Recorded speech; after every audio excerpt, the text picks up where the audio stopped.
Bonjour mesdames et messieurs, bienvenue au Cyberjournal. L'Assemblée générale annuelle du Ralliement Longueuil a été mouvementée.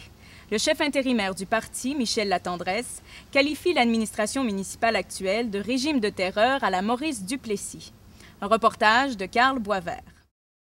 Le chef intérimaire du parti Ralliement Longueuil, Michel Latendresse, a fait part de l'état de délabrement des finances du parti, de son faible nombre de membership et de la difficulté de recueillir des fonds auprès de la population. Le chef intérimaire du parti affirme que les Longueuillois régressent comme dans le temps du Plessis, puisque l'équipe du maire Gladu tient la population dans l'ignorance en refusant de répondre aux questions. Il affirme également que le parti municipal Longueuil accorde des passe-droits aux amis du parti en leur vendant des terrains à moitié prix de leur valeur. M. Latendresse ne compte toutefois pas baisser les bras afin de bien représenter l'opposition à l'hôtel de ville de Longueuil. Savoir quels sont tous les règlements d'emprunt. Bien, on va continuer à faire face à la musique, on va continuer à faire face aux élections 2009 et on va continuer à se battre pour les citoyens du Grand Longueuil pour continuer à dénoncer ce qu'on appelle nous autres des aberrations. Je parle à beaucoup de personnes ou d'organismes et la réponse que j'ai toujours, c'est j'ai peur pour telle ou telle raison. Puis pourtant, on n'est pas supposé d'avoir peur de dire ce qu'on a à dire, d'exprimer nos idées et ainsi de suite. De la moyenne de ces coûts-là, on parle pas de... C'était un reportage de Carl Boisvert pour le Cyberjournal Média Sud. De nombreux citoyens de Brossard s'opposaient au projet d'implantation de bacs spéciaux pour la collecte des ordures.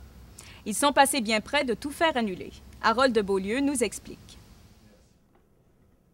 La ville de Brossard, désireuse de suivre le pas des villes avoisinantes, veut instaurer un nouveau système de bacs pour la collecte des ordures et des objets recyclables.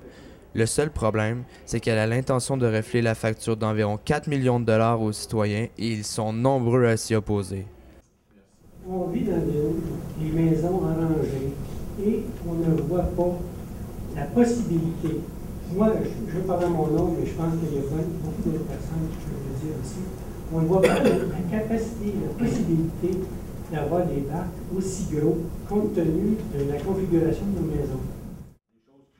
Or, ils n'étaient apparemment pas suffisamment nombreux en début de semaine alors qu'un registre avait été mis disponible pour ceux qui rejetaient l'idée d'un financement public.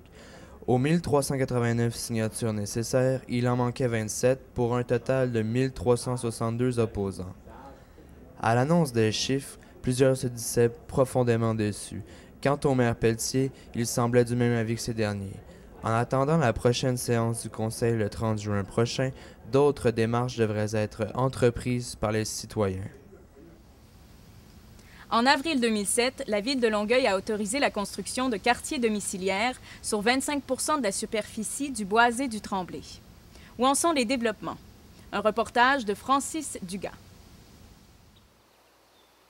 Rien ne va plus dans le dossier de la zone de protection du boisé du Tremblay à Longueuil et les discussions entre la ville et le ministère de l'Environnement durable et des Parcs seraient au point mort depuis plusieurs semaines. Il y a environ un an, le service de la faune du ministère des Ressources naturelles avait émis un avis défavorable quant à la superficie de la zone protégée prévue par la ville de Longueuil. Des discussions tripartites intenses avaient alors débuté afin de trouver un terrain d'entente. Aux dernières nouvelles qu'on a eues, on peut dire que les discussions sont vraiment au point mort. L'analyse des dossiers a été faite par le ministère des Ressources naturelles et de la faune. Et depuis ce temps-là, il semblerait que le dossier soit resté lettre morte au niveau des deux paliers de gouvernement. Entre-temps, la protection de la rainette faugrillon de l'Ouest a reçu des appuis de taille, notamment celui du Comité sur la situation des espèces en péril au Canada, qui en avril dernier a recommandé d'ajouter la petite grenouille à la liste des espèces menacées. À Longueuil, l'absence de signature du programme particulier d'urbanisme, comprenant la zone de protection accrue demandée par la faune, fait en sorte que plusieurs projets résidentiels ont été reportés, dont celui du groupe F Catania près de l'intersection des boulevards Béliveau et Roberval. Pendant ce temps-là, on peut espérer qu'il y a une zone de conservation qui soit agrandie. Et puis, pendant ce temps-là aussi, l'habitat de la rainette faugrillon n'est pas détruit. Francis Dugas, à Longueuil. Pour l'une des premières fois de son histoire, le conseil municipal de Brossard a été capté par une caméra, celle de Média Sud. Harold de Beaulieu y était. Par une drôle de coïncidence, lors de la période de questions du dernier conseil, Aline Lessard, une résidente de Brossard, a réitéré sa demande en faveur d'une télédiffusion intégrale des réunions du conseil. Sa démarche a laissé les conseillers indépendants assez froids, visiblement mal à l'aise que la soirée se déroule sous l'œil de la caméra.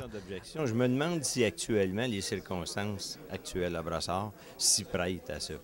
Il faut toujours penser que le président d'Assemblée qu'on a n'est pas représentatif de la majorité du Conseil. Et ça devient peut-être un peu même problématique. Même s'il a été le premier surpris par la présence de la caméra, le maire Pelletier s'est quant à lui montré favorable à la mesure. Moi, je suis en faveur de cela, mais les conseillers indépendants, dissidents, qui sont majoritaires, eux ne souhaitent pas que les débats soient télévisés. Harold Beaulieu, à Brossard. 2 candidats ont été confirmés la semaine dernière en vue des prochaines élections fédérales dans la circonscription de Saint-Lambert. Il s'agit de Richard Marois pour le NPD et de José Baudin pour le Bloc québécois. Ces 2 candidats opposeront le conservateur Patrick Clune, qui se présente pour une 3e fois. Richard Marois, président du Conseil régional de l'environnement de la Montérégie, avait été pressenti comme candidat pour la circonscription de Longueuil-Pierre-Boucher. Le chef du NPD, Jack Layton, a finalement présenté son candidat dans Saint-Lambert en compagnie du député Thomas Mulcair. José Baudin, directrice générale de l'organisme 1-2-3-GO, a été élue candidate dans Saint-Lambert lors de l'investiture du Bloc québécois. Elle a devancé son plus proche adversaire, Joseph Jean-Gilles, au 2e tour avec 126 voix contre 106. La candidate était appuyée par Caroline Saint-Hilaire, députée de Longueuil-Pierre-Boucher, et conjointe de l'ancien député de Saint-Lambert, Makakoto. La ville de Saint-Lambert a décidé de prolonger jusqu'au 21 juin la tenue du registre de signature qui devait se terminer samedi. La tempête de pluie et les pannes électriques expliquent cette décision. Ce registre a pour but d'appuyer l'intention de la ville de ne pas payer une partie de ses quotes-parts à l'agglomération de Longueuil.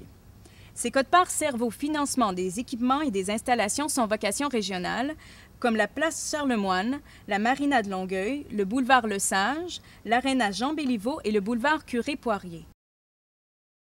Le maire Sean Finn vise un objectif minimum de 5 000 signatures pour aller de l'avant. Le registre peut être signé à l'hôtel de ville, au service des loisirs et à la bibliothèque. C'était votre Cyberjournal. À la semaine prochaine.